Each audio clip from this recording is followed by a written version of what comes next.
You're listening to the Whole Hog Sports Podcast. And now, here's your host, Matt Jones. Some thoughts on the transfer portal. Also, we'll talk college basketball in today's show. First, a word from Kendall King. Kendall King, we're proud of over 4 decades of design. We're continuing the legacy of great creative design by combining our brands of Kendall King, Soapbox, and Shopcart. Together, these brands represent a new focus in marketing design with individual attention to specific areas. Through our design expertise supported by a team of talented professionals, we showcase our best. We are Kendall King, we are Soapbox, we are Shopcart, we are design. It's January 7th, so we're 6 days into the transfer portal being open. It closes on the 16th, so we're about a third of a way through, maybe a little over a third of a way.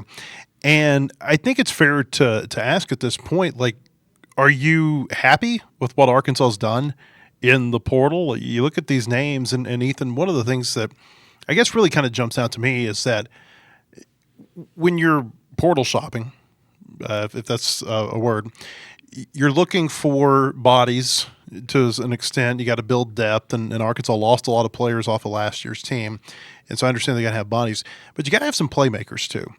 And one thing that I have really yet to see, I think, now maybe there's somebody out there that, you know, they're going to be a lot better next year than we think they are. I just see a lack of playmakers for Arkansas, especially offensively. We know they're going to have KJ Jackson back as their quarterback. He did okay toward the end of the year when he got his chance, but he's certainly an unknown as he goes into this season or this next season. And, you know, you look at running back, you get Braylon Russell back, and, you know, the production from him has been very hit and miss. They get Sutton Smith from Memphis, who he's going to be playing in the same offense. And I think that's one of the themes to this transfer portal. There's a lot of familiarity there with a lot of Memphis players who are going to be coming over here with Ryan Silverfield and several of his coaches from Memphis. But you look at receiver, and it's like, what do you have at receiver? Who's your playmaker at receiver? You look at tight end. They got Jaden Platt back, but Jaden Platt is more of a blocking tight end. Hasn't been, you know, really utilized a whole lot in the receiving game. Doesn't mean that he can't be in the new offense. It just means that he hasn't been to this point. And so as I look at the Razorbacks, I just don't see a ton of offensive playmakers to this point. Now, there's still time to go out and maybe sign some of these. But when you're seeing, you know, this quarterback going here and this receiver going there and this running back going there, and you see a lot of the, you know, the top flight teams that are getting, you know, they seem to be improving themselves from a skill standpoint. It's you look at Arkansas and you say, boy, you wonder what you got there offensively right now. Yeah, and I think it's important to remember that the portal's different this year to where you just get this one, you know, 15-day window. Like, this is kind of, I think in the past, they don't have to commit by the 16th, but yeah. But they get in the portal by most then. of them are going to be committing, I would think, probably within the next 10 days. But I think where we've got to, like, rewire our brains a little bit from recent years is you kind of could maybe get through spring practice and realize what wasn't there still, and then you attack that spring portal. I mean, this year you really got to hit in this one window because it's all that exists. I think that Arkansas, I think we'll see some more come in. I mean, these are, like you said, I'm not, you know, trying to say that any of these guys cannot play at this level. It's just really, you haven't gotten the big splash yet. I don't think that we really have that.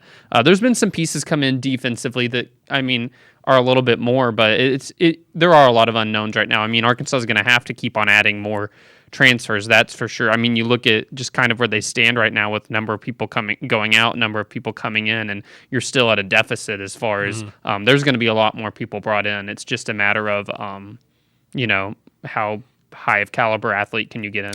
You look at the skill players they have brought in. They've got this receiver from Memphis, Jamari Hawkins. He had 623 yards, 2 touchdowns at Memphis this last season. Mentioned Sutton Smith, the running back at Memphis. I think he ran for about 700 yards, 7 touchdowns. Jasper Parker is one who went to Michigan out of high school, and now he was a 4-star player, barely played there at all. But he's in the fold. He's signed with Arkansas. And then they got the quarterback from Memphis, the backup quarterback, A.J. Hill. That's really all there is from an offensive skill standpoint. We know what they had last year. They don't have a whole lot of those players back. Obviously, Taylon Green has been who the offense has been centered around. He's gone. Mike Washington, who was a really good running back out of the portal last year, he's gone. And I guess if you're looking for a silver lining, it would be that Mike Washington wasn't exactly the most sought-after running back last year, but the coaching staff, they seemed to really like him, and for good reason. He gave Arkansas a good season in 2025. Receivers, not a whole lot of receivers going to be back off of this last year's team. Boy, it just, I guess, you look at Indiana, and bear with me. They were a team that was built through the portal, but it was built through the portal and identifying players who maybe other teams didn't want as much, and thinking, hey, Fernando Mendoza's the example, the poster boy of this, where they say we see something there, we think we can develop that, and certainly, they've done it. But for every Indiana, there's a ton of teams who say, why can't we be Indiana? But they never end up being Indiana. You know what I mean? And so I don't know that you can totally hang your hat on that, that philosophy and that way of team building. More often than not, the teams that are winning the most are the teams that are going out and getting the biggest, 4-star, 5-star type players. And you just don't see that from Arkansas right now. As I look at this roster, without knowing, in depth what everybody else has coming back in the SEC, if they don't start getting some bigger splashes here in the next week or so, this is the type of roster when you get to media days in July, people look at it and say that's the last place team in the conference. Yeah, and I do think that it is important to have a little bit of patience here too, because if you look at the top portal players, if you go to like some of these recruiting services that rank them, I mean, it's not like a lot of these have already. I mean, there's quite a few who have picked a new school yet, but there's a lot of them still out there. So I do think, it's give them some time to maybe before we come up with just too harsh of a judgment on it. But the main thing, you've got to trust. I mean, you have no other choice. You've got to trust the coaching staff that they see these people and they've evaluated them and say that we think they can play regardless of what you think.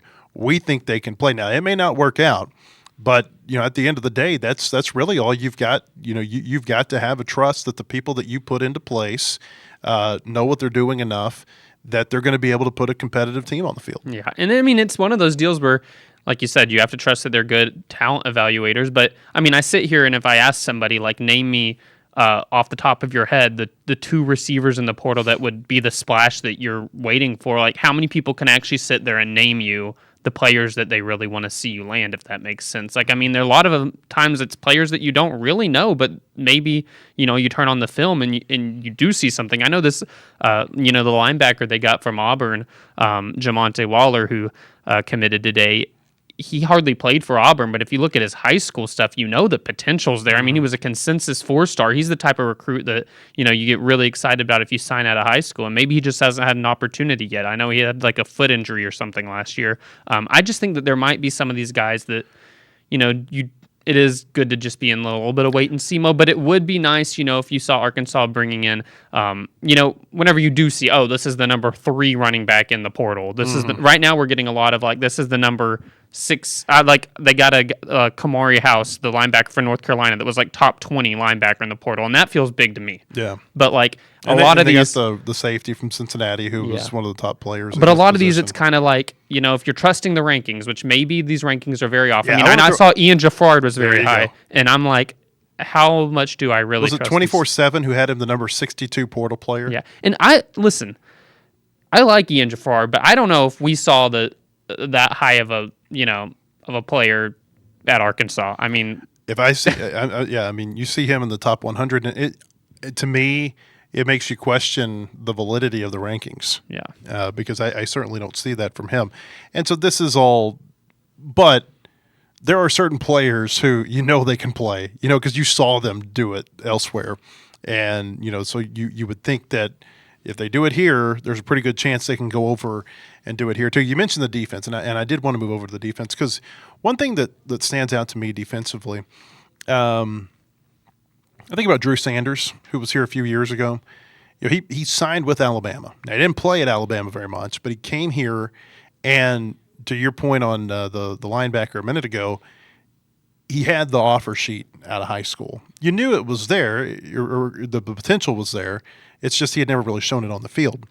And I will say this about some of the defensive players. I'm really interested a lot of times to see where they went, like what's the reputation.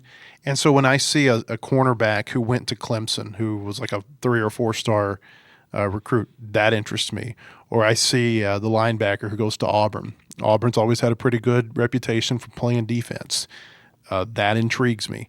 And so, Southern Cal, there's a defensive tackle yesterday who transferred from Southern Cal. I think he was a 4-star recruit. That's interesting to me. These are some bigger programs. Now, it doesn't mean they're going to work out.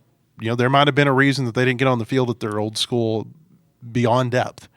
But I do think that if you look at defensively, it's a little bit more promising than what they've been able to do from an offensive standpoint so far. Well, and I also think that everybody should know at this point that, the worst thing in the world isn't Arkansas defensive players leaving for the portal and replacing them with new bodies. Because who do you want back from that defense last year? Quincy Rhodes, and you got him. And then okay. I would say Bradley Shaw, the linebacker. I would, you probably want to keep him. He's the guy who chose Arkansas over Clemson as a consensus 4-star. Other than that, I'm like, some of the ones that you would have maybe wanted to keep are out of eligibility, like Julian Neal. He was great this year, but he's no longer has college eligibility, so you can't keep him. But as far as underclassmen, there weren't many that you're just sitting there like man, it would stink to lose them. I don't think what they've done in the portal so far matches the expectations that were set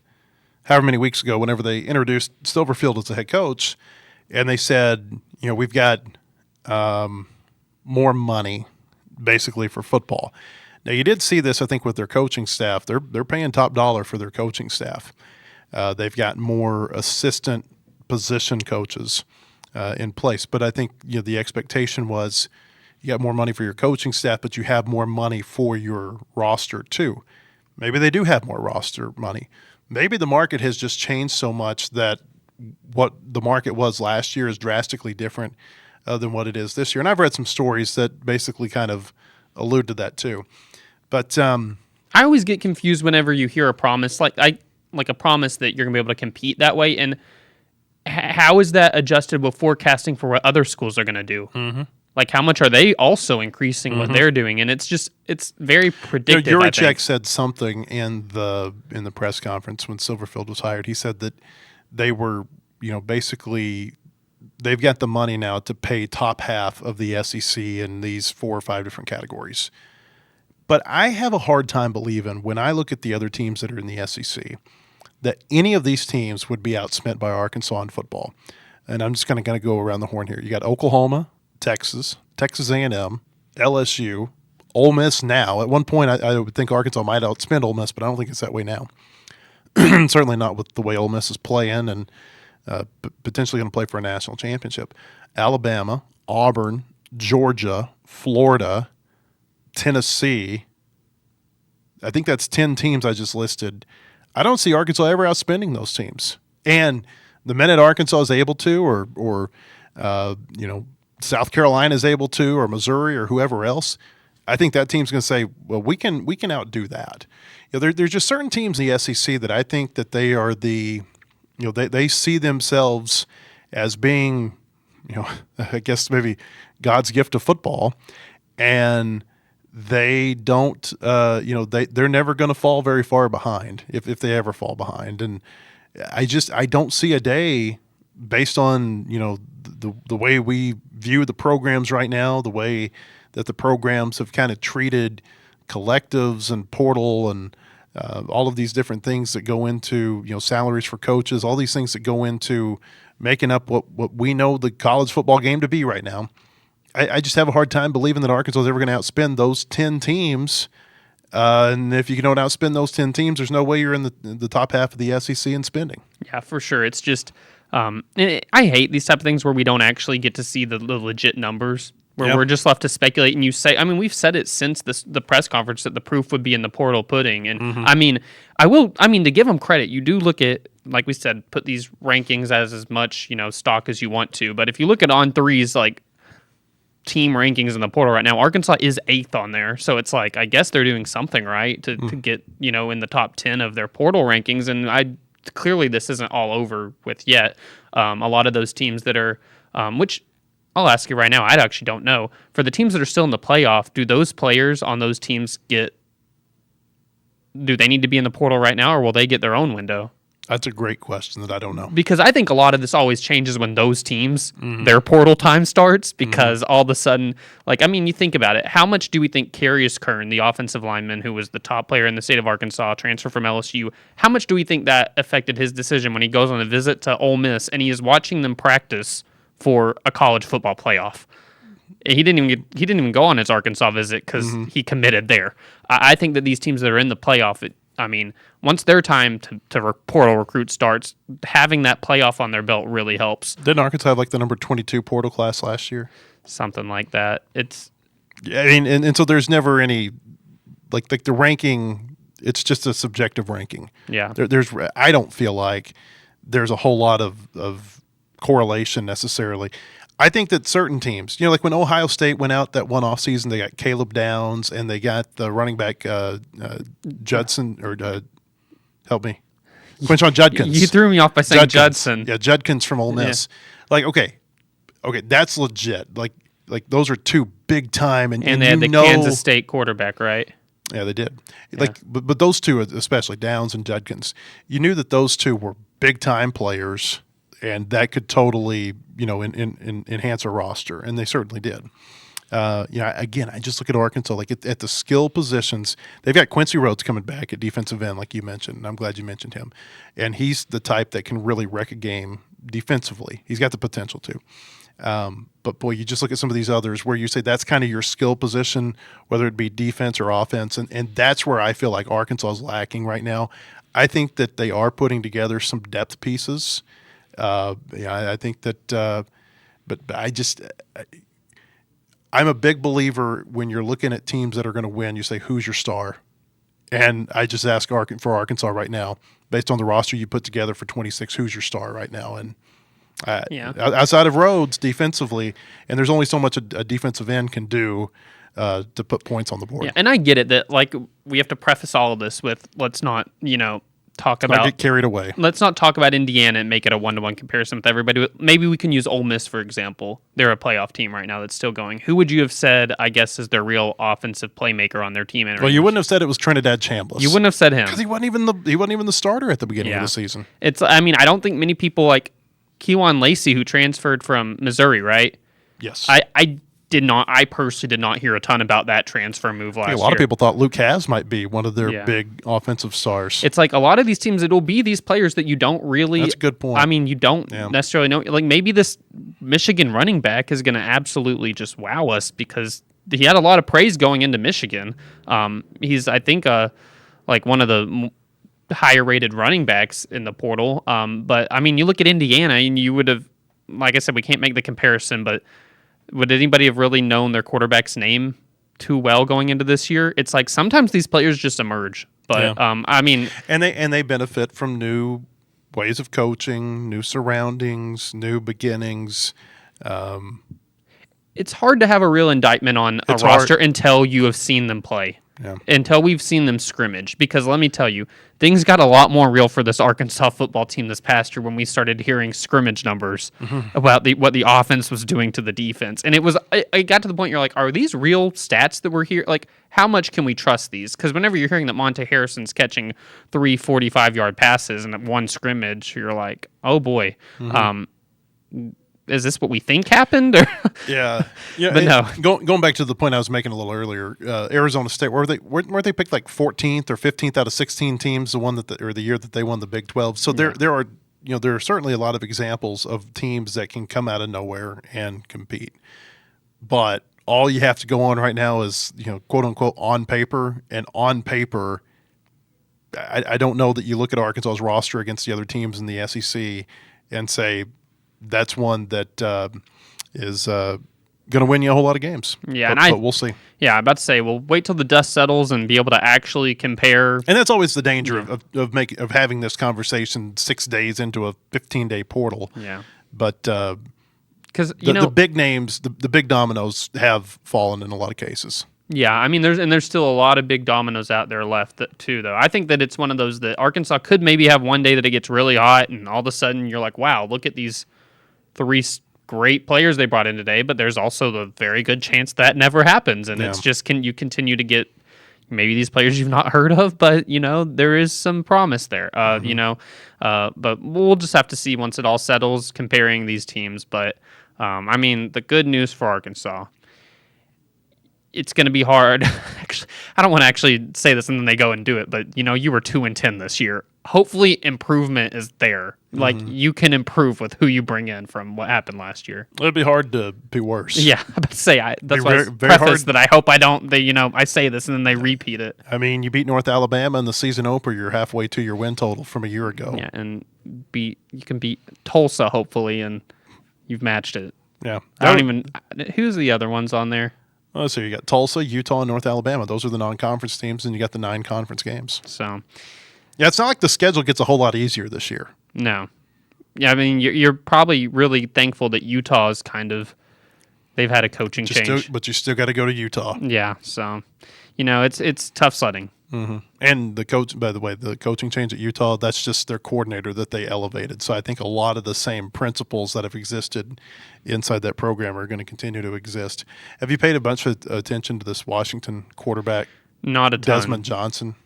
Not a ton, but it does seem like something that is, there's always the one case of something that happens that everybody then perks there is like, can this happen again other places? Mm-hmm. Seems like that's the case here. Well, for people who don't know, this is all according to reports, but he signed a contract, and nobody knows what these contracts look like either. And like here in Arkansas, you can't get a hold of a player contract because the General Assembly last year passed some laws that made player contracts not subject to the same scrutiny that employee contracts are at the university. But so nobody really knows what these contracts look like, but he signs a contract.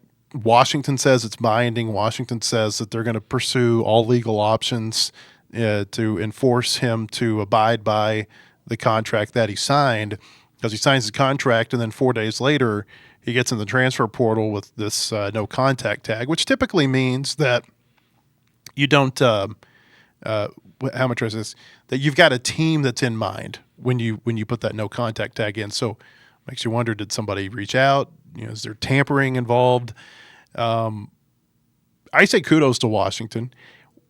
The college football needs more of this in terms of they need more of these high-profile breaks from the norm, so to speak, to really shed light on just how chaotic it is if you ever want real meaningful change to come about and start basically making these. We saw it with Madden Niamaliava, who left here last year in Arkansas, and I don't know what I don't know what kind of resolution that ever came to, but you need more high profile events like that to make the athletes understand that, hey, when you sign a contract, you've signed a contract, and you're going to have to stick to that. You're going to have to learn that your word is your word, your signature is your signature, however you want to say that. Yeah, and it's it is. I think we're in an era where everybody else breathes a little bit of a sigh of relief whenever you see somebody else finally stick up for something that you also like. I know whenever Arkansas was doing that, I think a lot of programs were like, yes, there's somebody finally doing it. Mm-hmm. I think whenever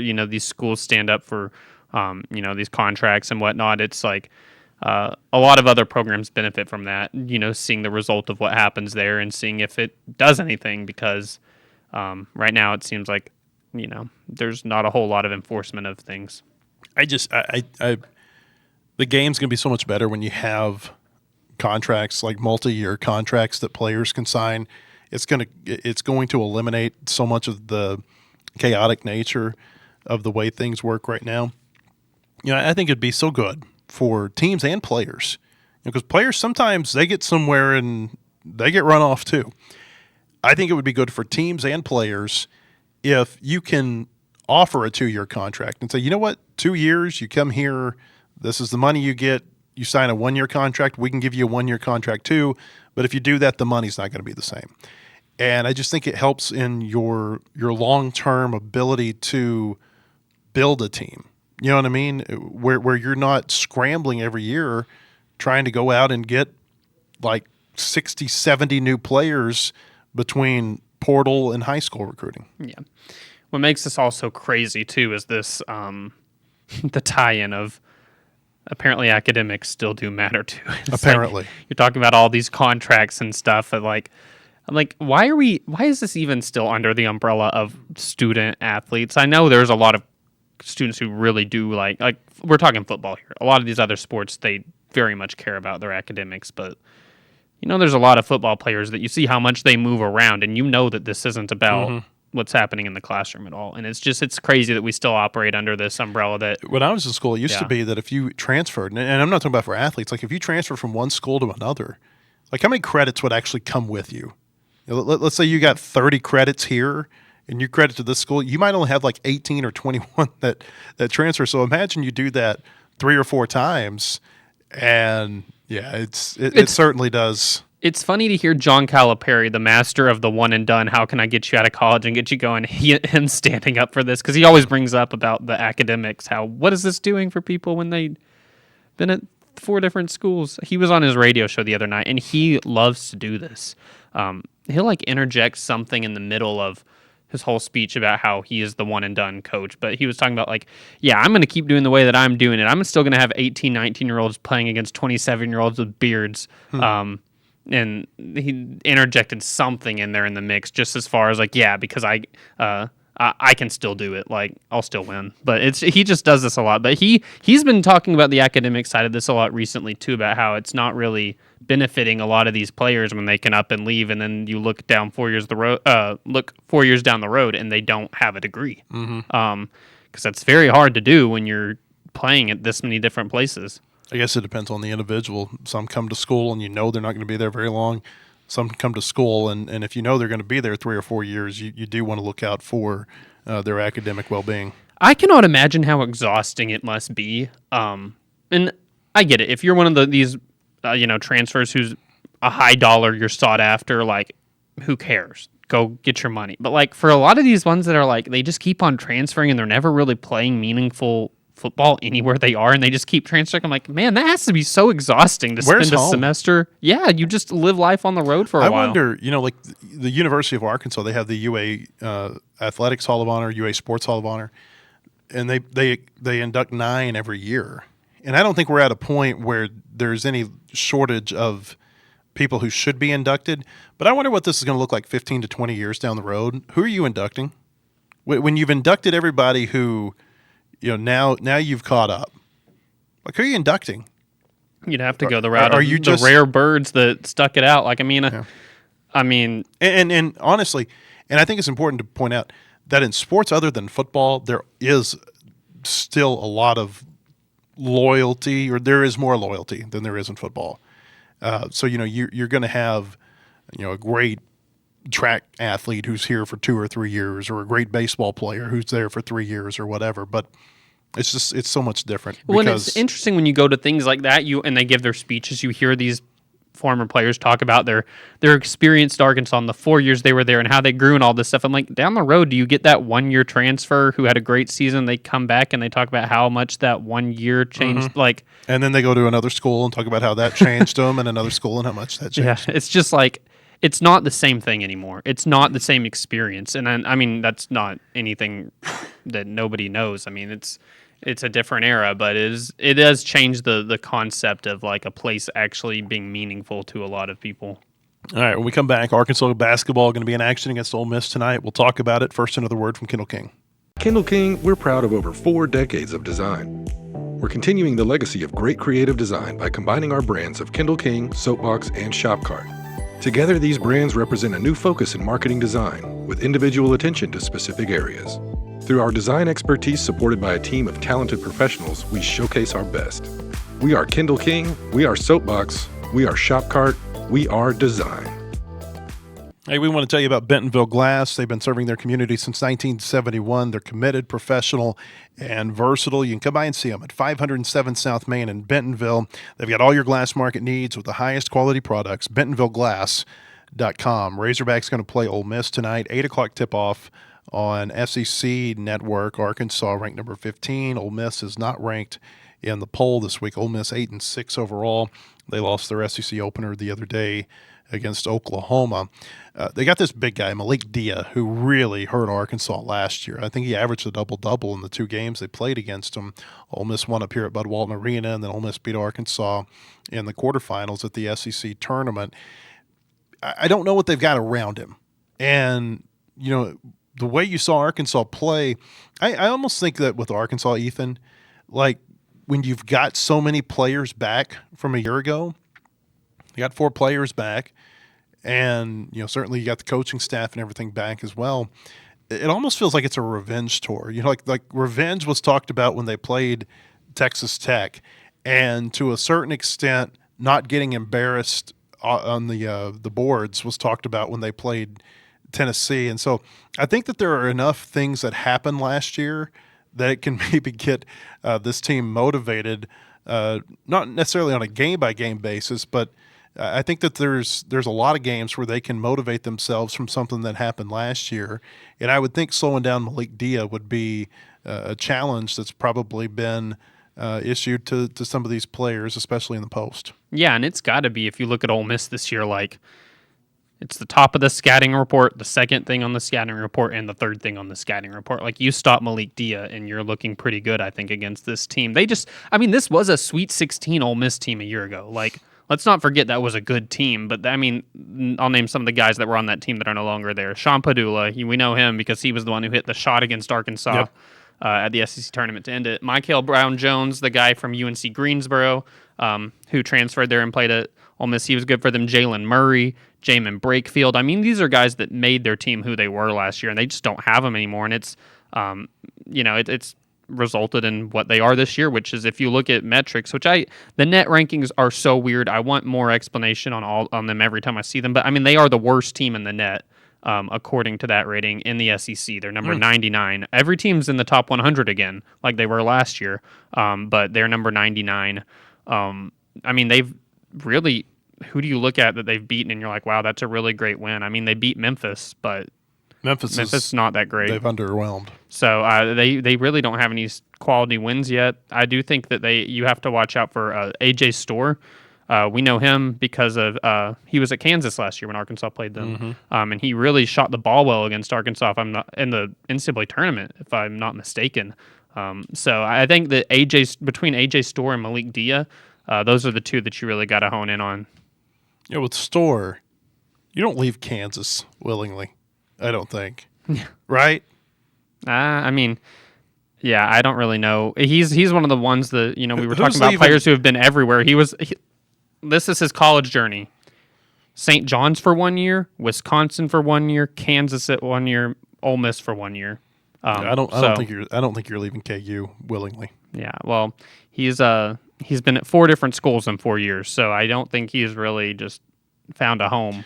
He's averaging just over 11 points per game. He's their second leading scorer behind Dia, who's averaging just over 14.5, and he's also averaging 7 rebounds a game. But like you said, that's the scouting report. It feels like take away Malik Dia, and maybe you've solved this team.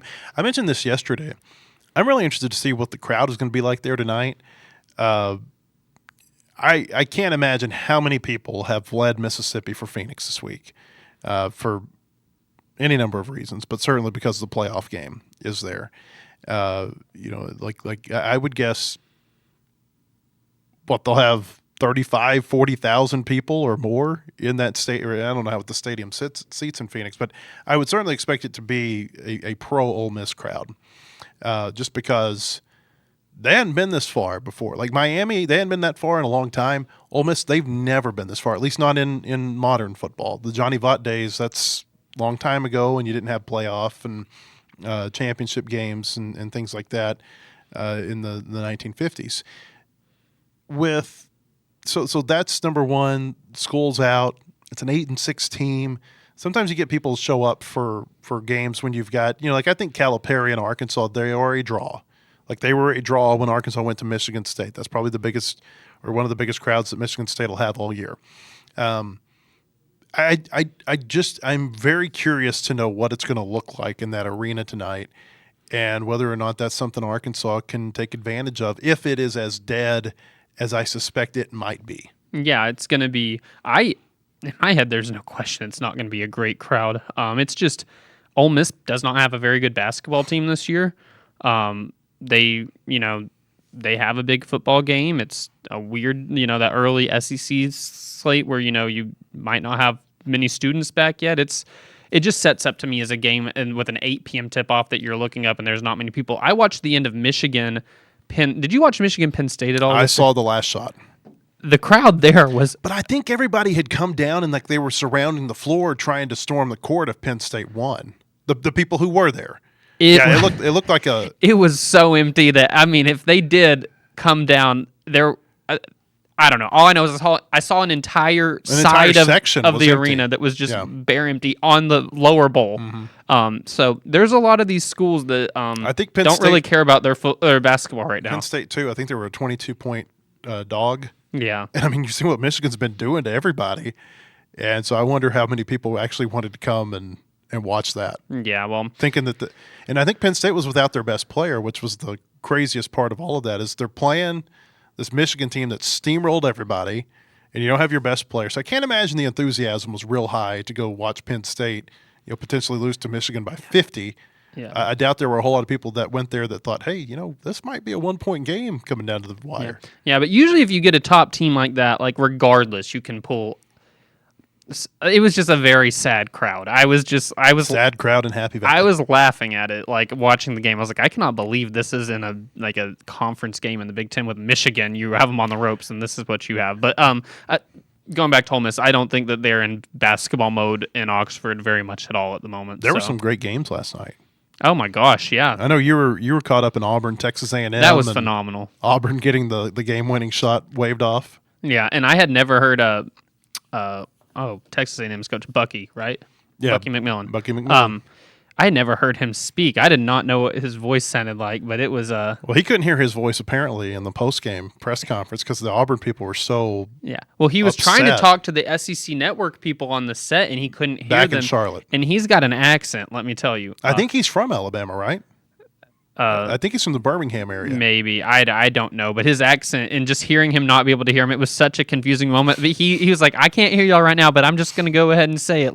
Had the clock not malfunctioned in the first place, it wouldn't have mattered. He went back to blaming the first clock malfunction, and it was a funny scene. That was just drunk hoops late at night. But that game was good. The Kansas game was good. The Michigan game was good. It was that random Tuesday where you just get a bunch of great games. Yeah, I watched the KU TCU game, and I kept thinking about turning it off. I'm like, that's probably – I don't know. It's just something kept me on it. And then, lo and behold, there come the Jayhawks, and they're down – I think they were down 13 with 2 minutes left. They were down 9 with 1:14 left. I heard somebody say last night it was just the 13th time in NCAA history where a team was down by 15 or more in the last 5 minutes and won the game. Mm-hmm. And I think 2 of them have happened in Allen Fieldhouse, actually, which is kind of crazy. It's like I saw somebody tweet this today. They said that place, there's some voodoo stuff that goes on inside Fog Allen that you can't quite explain. Yeah. But you can't. That's one of those things where it's like you got to cut the head off the snake, especially when they're at home. And that was an amazing comeback that was running simultaneous to that great ending with Auburn and A&M last night. Fog Allen's one of the places that you go inside of, and it's just the rafters actually and capture you. You're just like, this is incredible. Everything you have going up in the rafters and the sign of the whatever the saying is. Was it pay heed to all? Pay heed. Yeah, who it's enter, you get the chills. Fog. If you're a basketball person, you get chills in there. But it was they've got an amazing museum in there too. Yeah, I felt like I genuinely was like, only your feet touch things. Don't touch anything in here. It's like sacred basketball ground. Well, they've got the original rules of basketball in there. I think crazy. That's the neatest part of their museum is they've got the original rules of basketball in there where you can actually go in and you can see it, but then you also push this button and James Naismith is at Madison Square Garden in 1920 something reading you the original rules of basketball, and that's kind of a neat it's super feature cool. they have there. But yeah, no, that's the type of arena that if you feel yourself blowing a lead and you feel it snowballing, it's just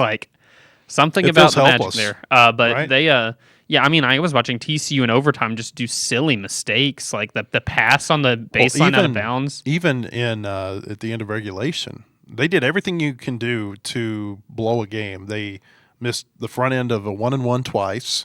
They had 2 turnovers in the backcourt in like the last 10 seconds. They foul a 3-point shooter, send him to the line to make 3 free throws with like 1.7 seconds left in the game. It was like everything you can do to ensure that you're going to blow this. TCU did it and then some. And what was crazy about the overtime with them is I just expected like this is about to be a blowout in overtime. They kept on hitting tough threes though to like make it interesting. Yeah, they did. But then they would turn around and just throw it away or something. Yeah, so they're a scrappy team. It was a fun Tuesday night of basketball. Yeah, a couple other scores from last night. Let's see here. Florida beat Georgia 92-77. That was, I think some people thought that was an eye-opener that was going to come because Georgia had not played a great non-conference schedule. But still, to see Florida beat Georgia in the way that it did, I thought was maybe a little telling. I mean, their guard play, Boogie Flandon, Xavier Lee did basically nothing in the first half, and then the second half, those two woke up and started making shots. In the front court for Florida just, I feel like, dominated them. So I think Florida, they're a team that if you see them getting confidence, it could be scary. Mm-hmm. I think Georgia finally, met a team that could defend them a little bit too. Tennessee beat Texas last night. Tennessee bounced back, won that game by 14. This is one that caught my attention. South Carolina went to LSU. Now, I don't think LSU is a real good team, but South Carolina went there and they won 78-68. They were up by 25 at halftime. 50 South to 25. Carolina, that's the next team that comes to Bud Walton this time next week. Yeah, that game was like 30-10 in no time was the score. I think South Carolina maybe hit 10 of their first 13 threes. And then LSU did a good job trying to come back at the end, but South Carolina had that big man who scored like 30 and just stopped every single run, it felt like. So, but that's that was the game that you're looking at those two teams, and they're the two who last year was such a historic year for the SEC, and they're the two who did not get invited to the dance, and they're both wanting to get back this year. I think LSU, certainly, with what they've done, has a much better shot than South Carolina, but that's a loss that'll hurt them for sure. Game of the night tonight, Alabama goes to Vanderbilt. Alabama number 13, Vanderbilt's number 11. That's going to be on ESPN2. That's going to run simultaneous to the Arkansas game. It's an 8 o'clock tip-off on ESPN2. The early games tonight, Missouri goes to Kentucky. Kind of an interesting game on a lot of levels. And then Oklahoma goes to Mississippi State. Yeah, I think that the SEC basketball, it's going to, not to the level that it was last year, but every single night's going to be fun because there's teams that can beat teams. I mean, I think you're going to get a lot of upsets again this year where you don't see it coming and look up and, like Missouri beating Florida on Saturday. I think that can happen a lot this year. All right. Anthony Christensen is in Oxford for us. You can read all of his coverage from the game tonight at our website, wholehogsports.com. Hope to see you there or back on the podcast tomorrow. Have a great day, everybody.